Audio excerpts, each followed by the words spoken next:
What I want you to do is I want you to turn to your neighbor and say to them, Merry Chaotic Christmas to you. Go ahead.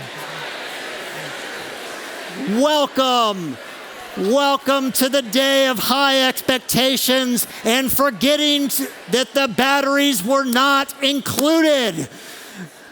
What I want you to do, I want you to close your eyes for a minute. So close your eyes, and I want you to picture Christmas. I want you to picture Christmas. I want you to picture Christmas Eve. I want you to picture the season that leads up to it. And what do you see? When I do that, I think of all the things that we do. We tend to take the chaos out of Christmas. And the images that we see are like in the cards that we get, right? You get the cards, and the cards have these beautiful pictures of the manger, and there's a setting sun and a rising star, and Mary standing there, and Joseph standing there, and it just looks all so peaceful and wonderful. You get cards with words on it like that, right? We just used a bunch of the words where it's, love and joy and hope and peace and all those words. And sometimes what it does is we get to this place where we're looking as like, is that really what it's supposed to be? Is it supposed to be all that? Is it supposed to be the manger with Eeyore in the corner, right? The cute little donkey that just looks adorable. Or is Christmas maybe something a little bit different? What about those? I got some of those cards. You ever get those cards where people go with their families, they got young kids or pets, and they go and they get Christmas pictures taken? And they look like it's just such a wonderful, angelic, beautiful moment, doesn't it? It's like you get those pictures and it's like, oh my gosh, the most well-behaved children in the world. The adults aren't too badly behaved either. And look at those dogs, they're all looking the right direction. But I know I have kids. They're 26 and 30 and I can't get them to sit still, right? Much less to have a 7-year-old or a 6-year-old or a 5-year-old or a little baby, and you're trying to get that perfect picture for everybody to be able to get as you send it out to them saying, Merry Christmas. Merry, peaceful, joyful, hopeful, loving Christmas to you. And what we do is we set up these high expectations. We want to have perfect decorations, right? So we get the Christmas trees out. And how many of you set up before Thanksgiving? Anybody? Before Thanksgiving? Y'all crazy, all right? Most of us set up after Thanksgiving. You try and get the perfect things. You try and prepare the meals that are like top chef quality, right? You want the top chef quality meals. You want to have those matching family pajamas. My stepmother did that for us when I was a kid. She sewed all the pajamas and we all dressed up in the same outfit. They fit horribly. And instead, what do we get? You go to open the Christmas lights and they're a tangled mess. Half of them don't work. You got the chaos of the kids at the photo things. You burn the doggone cookies. And you're just getting stressed out. Cats eat tinsel. Anybody know that? Just so you know, I had a cat who ate tinsel. It does not end well. It doesn't end well. It doesn't go out the same way that it came in. You look at, here's what I wanted tonight. I've worked for, Scott Magnus has worked with me, who's our facilities person. I wanted to have bathrooms that worked for you tonight. I wanted to have a Christmas tree down in the lobby where we could go down and hear music down there, and you could hang around a little bit longer together and enjoy some family time and maybe some friend time. That's what I wanted. But instead, we got a lobby that's closed, bathrooms that are already overflowing. I literally got a message on my phone saying the women's room's already out of order. Welcome to Christmas. But here's the thing, guys. Christmas, I went back, I read the story. Don't know if you've read it. You heard a little bit of here, but I went back and I looked. It was not a Hallmark story. It wasn't chaos-free. You think of Zechariah and Elizabeth. That was the first sermon that we did as we were coming into Advent. The first sermon was talking about Zechariah and Elizabeth and how he gets this angel that appears to him as he's in the temple and he finds out he's going to have a child. And the surprise of the story, if you don't know that one, is that she's not been able to have a child. She's not young anymore. Elizabeth's been waiting, praying. They've been praying, wanting with every fiber of their being to have a child. And it's not here, God. Why is it not coming? Why? And you're like, Merry chaotic Christmas. You keep going down through the story. Mary has to go and explain to Joseph and say, I'm pregnant. And you have to just imagine all the stuff that's going through his head in that moment. The dejection, the I'm going to try and dismiss her quietly, but that means that he thought something had happened. Merry chaotic Christmas. Mary has to ride a donkey. She has to ride a donkey, right? She's going to go all the way from her home into Bethlehem, and she's on a donkey, right? I was talking to Linda, and I'm like, I can't, with my wife, and I'm like, I can barely get her in the car on a cold day if I don't have a seat warmer, right? She had to ride in a donkey. She's 9 months pregnant, and she's riding a donkey. There's no room at the inn. Right? They get there and they arrive. You know what Joseph, being a husband, forgot to do? He forgot to go on Expedia and make a reservation. You just keep going through this, and it's like, think story after story after story, and then Jesus is born in a maternity ward where most of the patients in the dang place have 4 legs, and they're furry. This is the Christmas story, and it wraps up sort of with King Herod wanting to kill Jesus. And yet we come into Christmas and we think it's like it needs to be all perfect. It needs to be wonderful. It needs to be beautiful. But the first Christmas wasn't. It was the antithesis of everything that we get portrayed towards us today. It was chaos. There was fear. There was a feeling of, I might have been betrayed. There's a lot of things in there that should give us a wonderful gift of saying, maybe all this stuff, this first Christmas not being tidy or neat, or probably not even merry. Maybe it was chaotic and uncomfortable and challenging and stunk, right? They're in a stable, in essence, right? It smelled. Maybe there's a gift in that. And that's the gift I hope to give you tonight, is to be able to hear that the first Christmas wasn't tidy. It wasn't neat. It wasn't necessarily beautiful. It was hard. And as we come into Christmas, maybe we need to remember why Christmas happened. Why did it even happen? Why? Why Christmas? Why do we gather tonight? What's the point? What's the point in this person, Jesus, coming into the world? And the great gift is baby Jesus, right? Grows up to become adult Jesus, and he tells us why.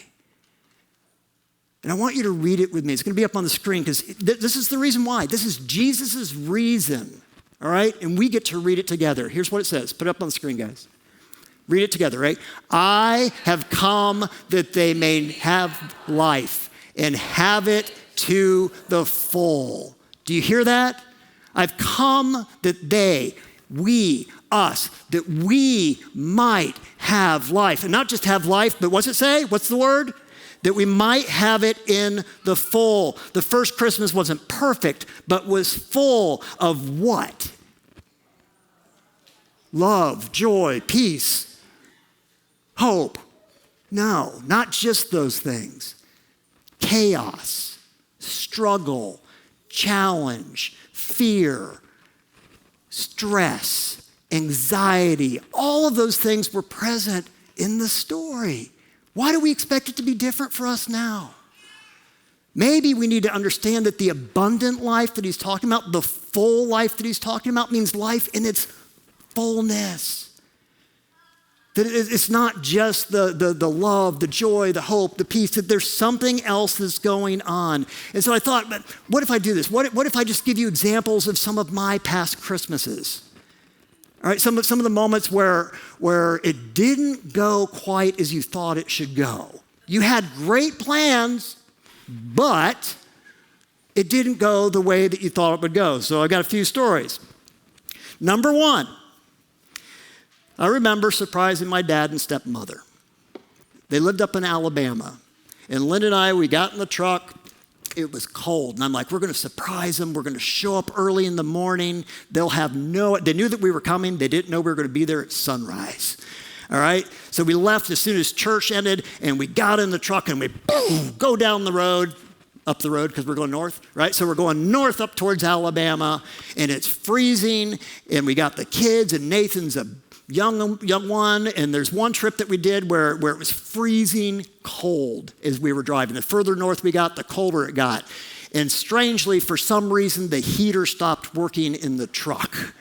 And as we're going, we started taking blankets, and we're just throwing them on top of the kids, throwing them on top of the kids, throwing them on top of the kids. Another trip, same thing. We're going up to see the parents. Nathan's in his car seat. We're driving along, trying to get up there. And all of a sudden we heard this horrible sound. Horrible sound. Everybody say, horrible sound. That's what it sounded like, right? It was a horrible sound. All right? He had gotten sick. And he got sick so much that we couldn't leave him in the car seat. We could not get the car seat clean.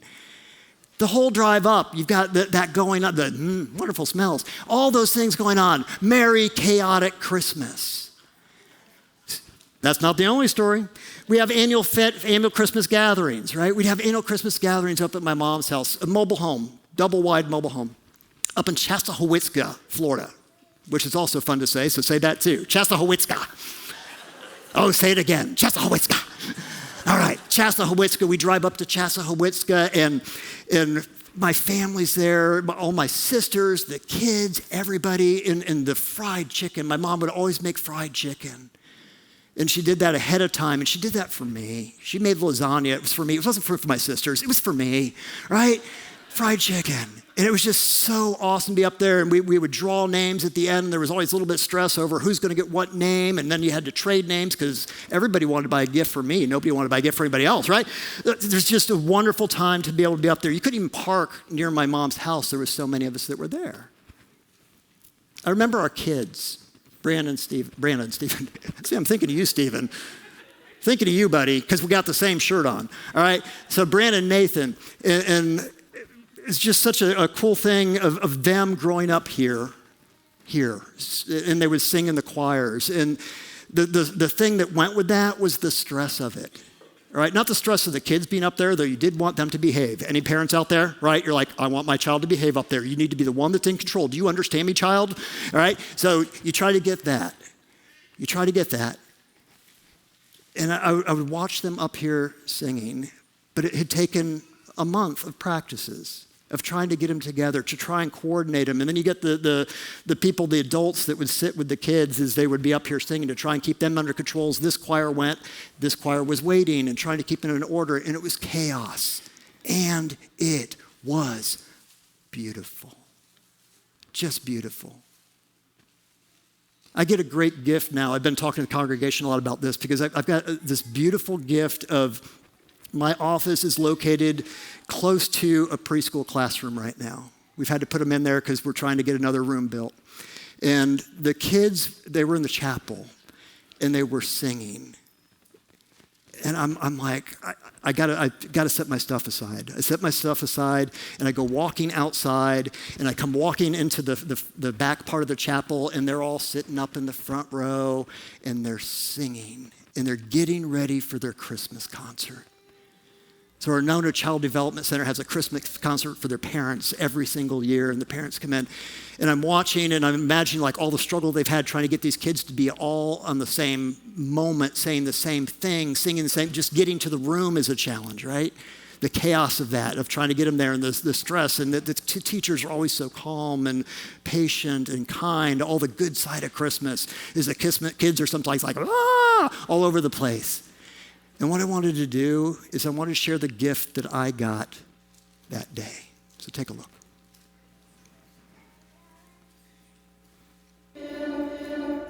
Happy birthday to you. Happy birthday, dear Jesus. Happy birthday to you. Merry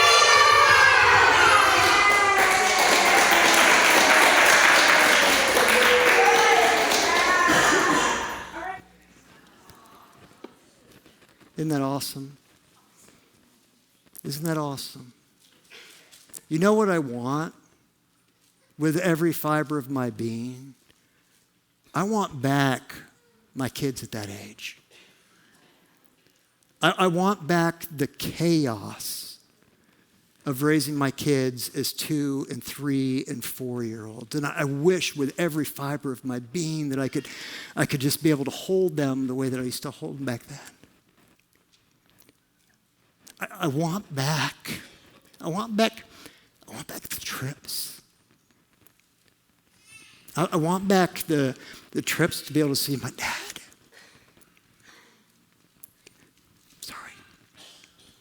To see Gloria, to have my kid throw up in the back seat. I want that. I want it all.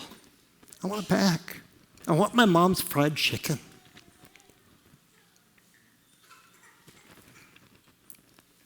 Embrace the chaos.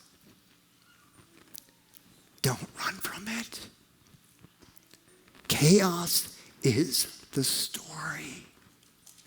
It's your story. It's my story. It is the Christ story.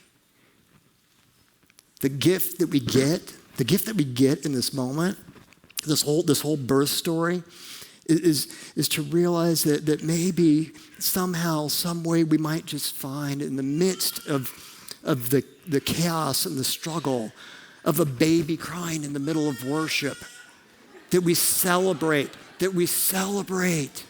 that there's a baby crying in the middle of worship and realize that's the gift. God is with us in the love and the hope and the peace and the joy.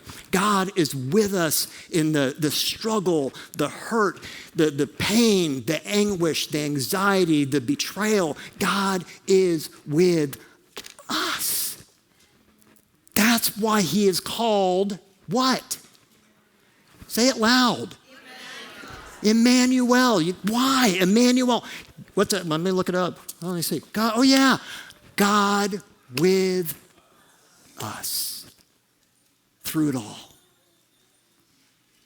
So, merry, chaotic Christmas. Merry, chaotic Christmas. We light this candle. We light this candle over here.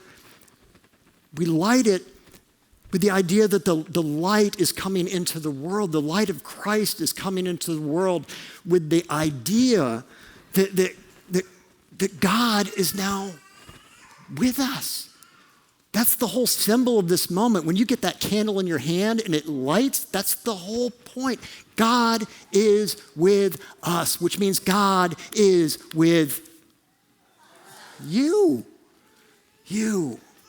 And when you go home, God's with you. And when life is great and you're opening the presents, God is with you. And when you do forget that the batteries weren't included and you don't have the batteries, God is still with you. God's with you. I'm going to invite my wife forward to light the last candle. Actually, do you have the little candles? We'll use those. Take a moment before you light. Before the light comes down to you, take a moment and think of the chaos that you've gone through, the struggle that you've had leading up to Christmas. Maybe even get a picture of the past year, of the places where you've struggled, the places where you've celebrated, so that when you light the candle, you light it with your story. Not just the Christmas story. I want you to light it with your story. And this is my wife. Everybody say, hi, Linda. All right, so literally the congregation barely knows her because she can't be here because she works for the sheriff's department, so she's not here on Sunday. So I am married. I talk about her on occasion.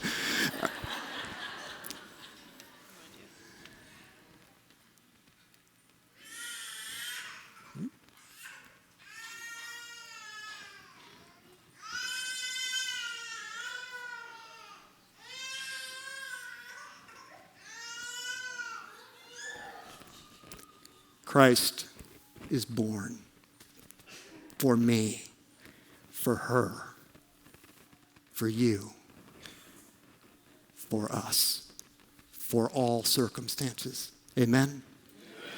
Jeremy.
My friends, this church is a celebrating its 152nd Christmas.